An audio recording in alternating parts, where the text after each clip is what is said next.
All right, popping back in for our last segment. This is Pop Talk. This is your man, Professor Nell. I'm signing on for the Casual Rand, What up, though? Boston Jared, What up? and Coach Dave. What up, peeps? What up? What up? And we are the Pundits of Pugilism. Before we jump into this last segment, make sure that you do like and subscribe so we can get those numbers up and get a little more shows in front of y'all. But this is something that I'm not gonna try to be on my soapbox for too long, but something that I'm not happy about at all. So it was recently announced that your boy Saul Canelo Alvarez, if not the best boxer of his generation, at least the probably most prominent or popular fighter of his generation, is putting I guess three. So he's not. I thought he was. I guess he's not undisputed. He's putting three of his super middleweight belts on the line against your boy Edgar Berlanga, somebody who has done absolutely nothing to earn this fight besides being Puerto Rican. Um, this is you have people like, of course, Benavidez out there, but even David Morrell and some other kind of and this is just, I think that this is just what we're gonna have to come to expect as Canelo kind of finishes out his career at this point. And as Coach would say, it is definitely not about legacy at this time. It's gonna be about loot. So this fight is September the 14th, which comes on the Mexican it's a celebration of Mexican Independence Day. So there is a lot of attention that's going to be on that. They will have to split a little bit of the crowd because UFC is doing their first and I think only fight at the Sphere in Las Vegas, and it's kind of it's themed like Fight Noche or whatever, but it still should for the boxing diehards. It still should kind of bring people out. I'm not excited about this fight at all. But we, as kind of pundits within this arena, we do have to kind of talk about it. But let's start with Boston Jerry. Do you think Berlanga has done anything to kind of warrant a fight against Canelo Alvarez? No, of course he hasn't. Of course not. I mean, no, no, he hasn't. He hasn't. But I will say this, in the interest of being fair and honest and objective here, and maybe this is me playing more of devil's advocate than it is me being honest and objective. But one could make the argument that David Morrell, David Benavidez made it easier for Canelo to get a fight like this. Wow. When they could have stayed in the division and at least attempted to force it. Again, that's me playing devil's advocate. I don't necessarily believe that. My opinion is that he was never, ever going to fight either of those guys. And instead of continuing to kill themselves to make that weight, they decided to move up. Morrell was also a de facto title holder. He had that secondary title, which prohibited him from being ranked in the other sanctioning body. So he was in a particularly tough position. And yeah, David, that fight against Vosdick was always questionable to me. I always questioned how long he'd be able to make that weight.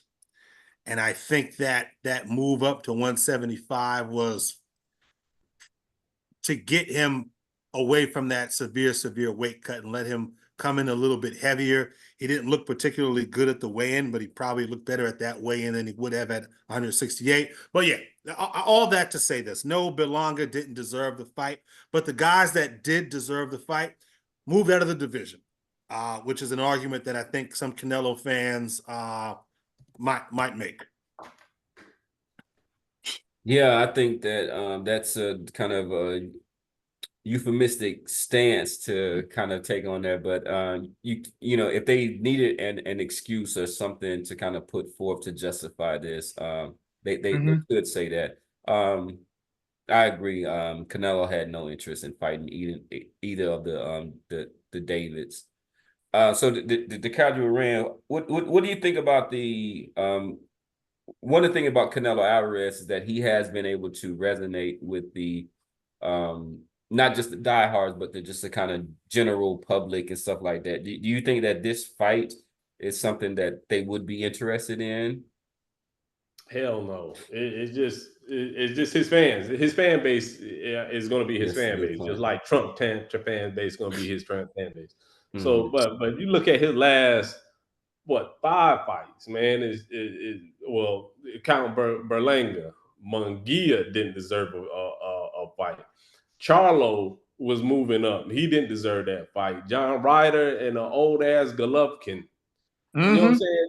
So we see it. I mean, how many more times he got to prove to us that he's not going to fight the best in the division? He's just trying to get a payday. He accusing everybody. He accusing the most threatening people of just wanting to get a payday, but he is actually just getting a payday to fight. You know what I'm saying? People that's not deserving to be in there with a unified champion. So at this time, I give respect to, and I hate to say it, but I give respect to the IBF for at least being like, all right, man, we tired of this, man. Just I'm gonna take this belt, man. Yeah, we can't justify the bullshit no more. And then I think the other sanctioning bodies, the belts, need to do the same thing, man. Just start stripping them. You know what I'm saying?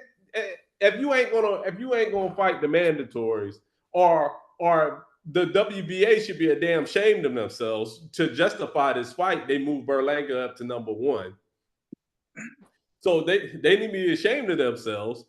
And just call it what it is, man. Strip the dude from all the belts and just let him fight whoever the fuck he want to fight. He's his fan. Like I said, his fan base is going to be his fan base.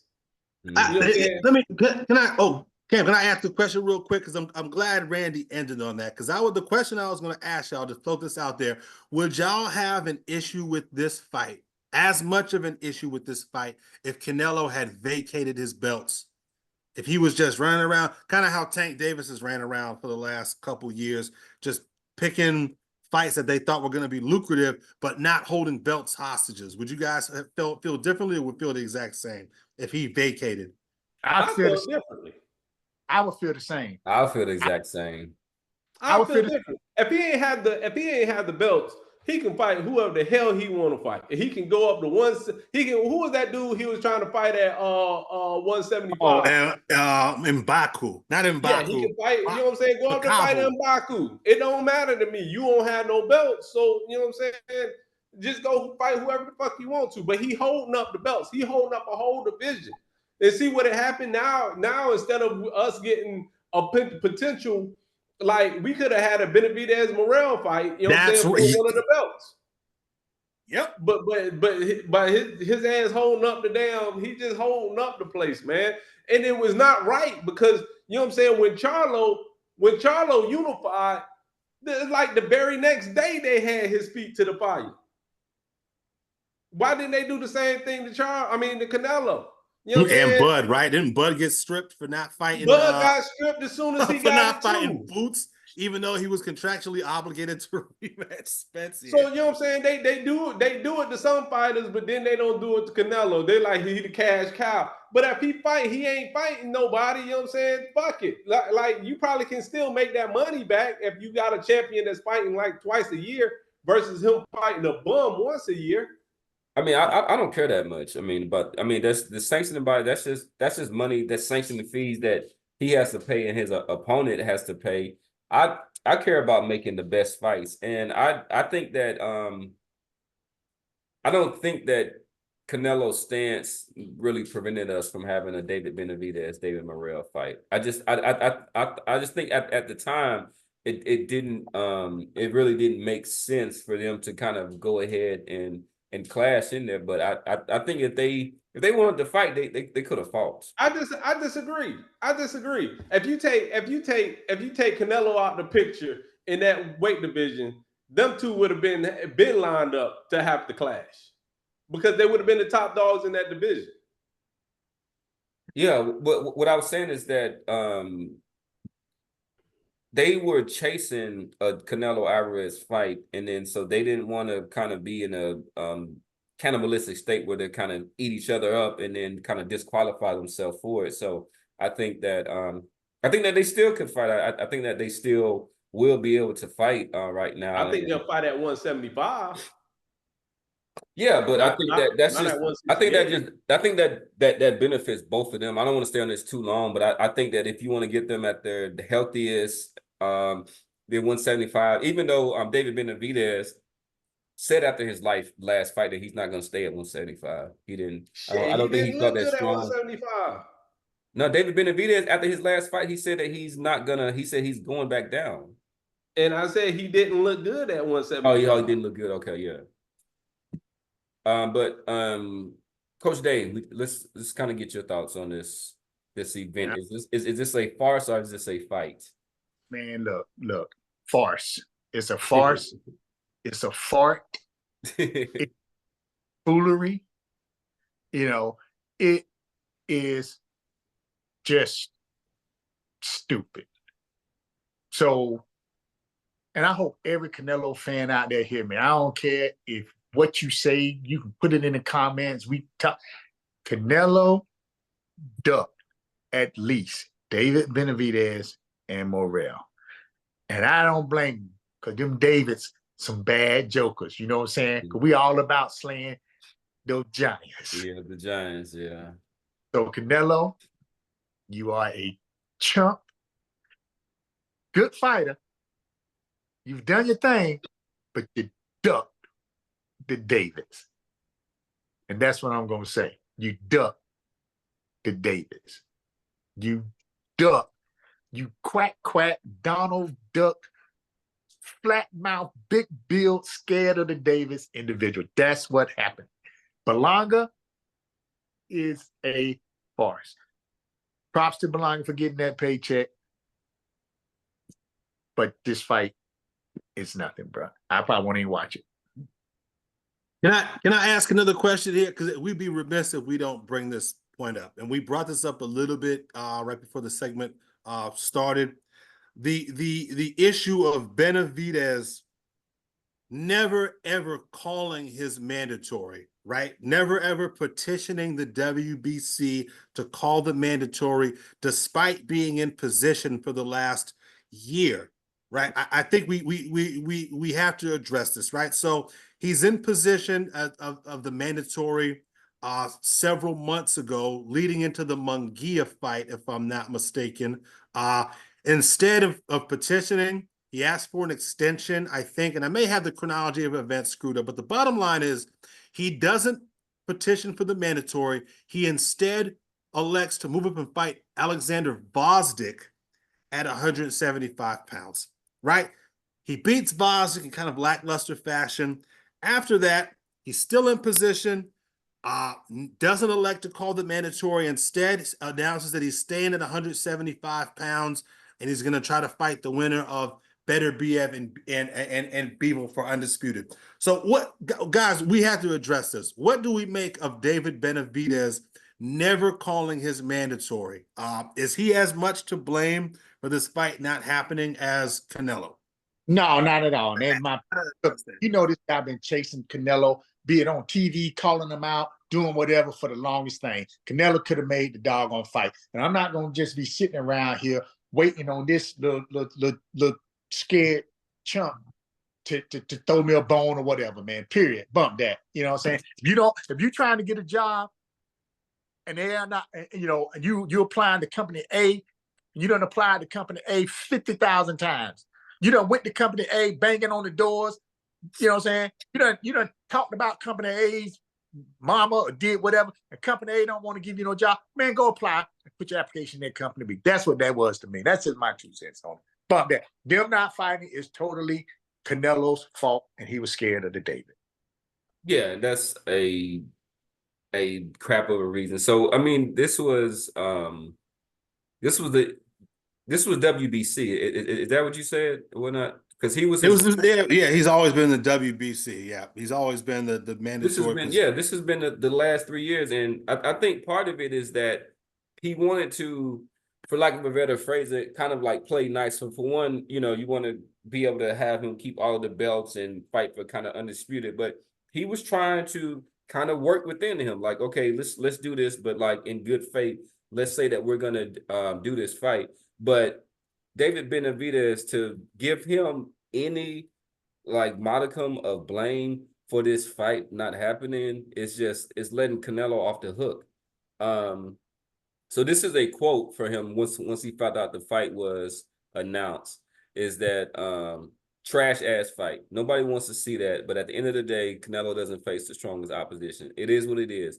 I've been his mandatory for the past 3 years. I can't force a man to fight me. It shouldn't even come to a position where you have to activate your mandatory. What is the interim title for? That's basically activating your mandatory. They got a lot of weird stuff going on there. At the end of the day, I'm going to move forward with my career.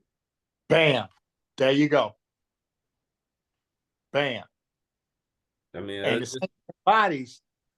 sanctioning bodies are the ones that should be activating, quote, a mandatory, in the same way that the sanctioning bodies tend to strip. Exactly.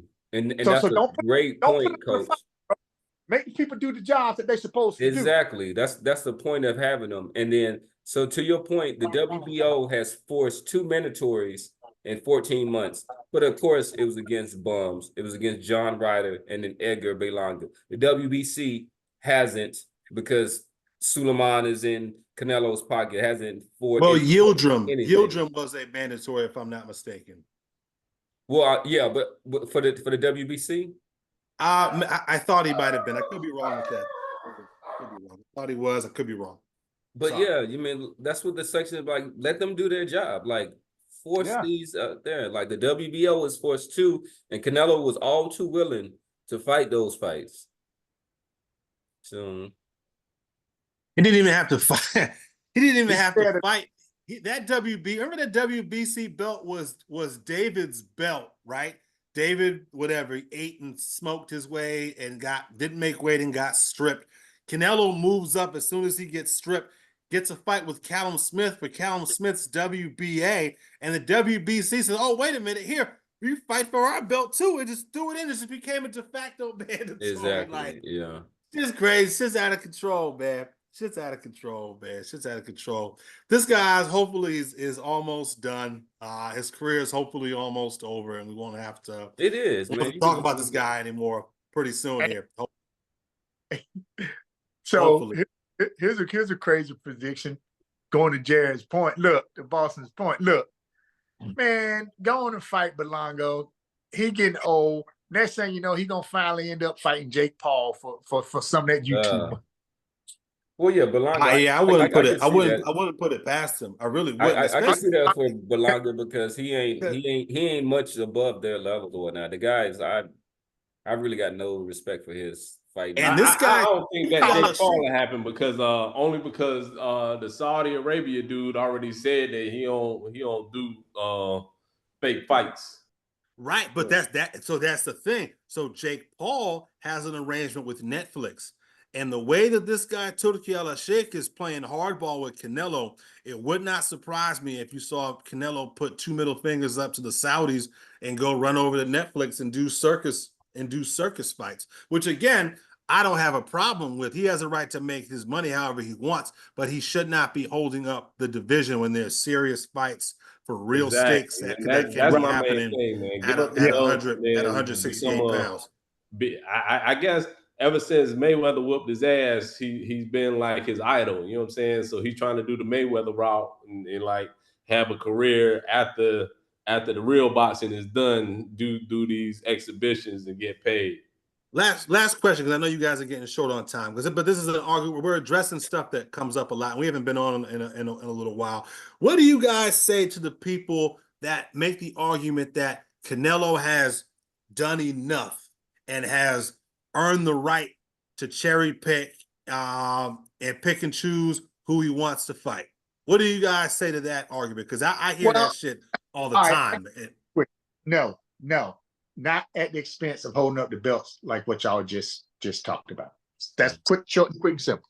Not at that expense of holding up the belt. So I mean, and we've been consistent across the board. Like, so when Tank didn't have a belt, a real belt, we didn't mind who Tank was fighting, like picking and choosing and fighting coming up. But once he had a belt, then you was like, all right, man, you gotta fight somebody. You know what I'm saying? Some people with some skin in the game. So if you just get rid of the belts, man, you can fight who you done your job, man. I mean, if you look at his resume up until when he took that second loss, I mean, he had a pretty strong resume. So he has the right to to downshift, but you don't have the right to hold them belts up and downshift. So it's all about politics and money now. So all those sanctioning bodies are holding you afloat, but they're not doing that for anybody else that become unified, which isn't fair. So to me, it's about being fair. You know what I'm saying? Like, hey, give up the belts. You can fight whoever the hell you want to. Make the money, make all the money in the world. You know what I'm saying? I won't be mad, but just give up the belts. Yep. Yeah, I mean, I would say that really any fighter who has been able to establish itself as a star, they can choose to fight whoever they want to fight. And if the public is if it's able to galvanize the public and gain enough attention, then that's on them. Doesn't mean that I can't have my opinion and say that it's a bullshit fight and do all this stuff like that. But of course, I think he's the one putting his body on the line and doing all those things. The belts, I'm a little bit kind of I think a little. I don't put too much into the belt because I think there's a lot of that allows a little bit of politics to kind of like find their way into it, because it's not like they have a kind of a strict protocol that they do with every fighter when it comes to the defending belts and different interim titles and stuff like that. If they were consistent, then I would give them a little bit more legitimacy, but they kind of pick and choose like who they want to strip and who they want to enforce mandatories and do all this other stuff like that. But I think that for fighters that are just coming up, those belts are the things that give them opportunity to make those big paydays and set up those bigger fights. So for them, that's who is important. For somebody like Canelo, I don't know how important that is. No, I agree with y'all. Everybody always points to Floyd as, oh, Floyd did it.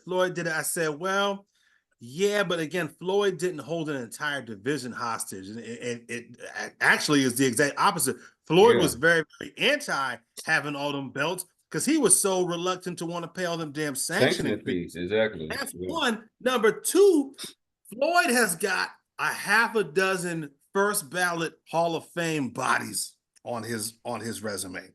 Yeah. Canelo has like prime guys, like serious bodies on his resume. I mean, so to compare Canelo to Floyd and say, well, Floyd did it, I said, to me, it's apples to oranges, man. He didn't hold division up by occupying 4 belts, and he had accomplished way more as far as his strength of opposition. He had fought much better opposition up until he was into his 32 than Canelo has fought. That's my take on it. Absolutely. Yeah. All right, fellas. All right, so we're gonna go ahead and close out. We want to thank y'all for rocking with us tonight. It's your man, Professor Nils. I'm signing off for the Casual Rand, Boston Jared, peace, and Coach Dave. Peace. Like and subscribe, and we out. Subscribe. And say something, you Canelo fans. Say something. I know. Say something. Yeah, we'll be looking in the comments. Shout out to Clarissa Shields for getting that heavyweight championship. Oh man, shout out to her. I know she ain't everybody's favorite. She got a shitty attitude, but she is a pretty remarkable athlete.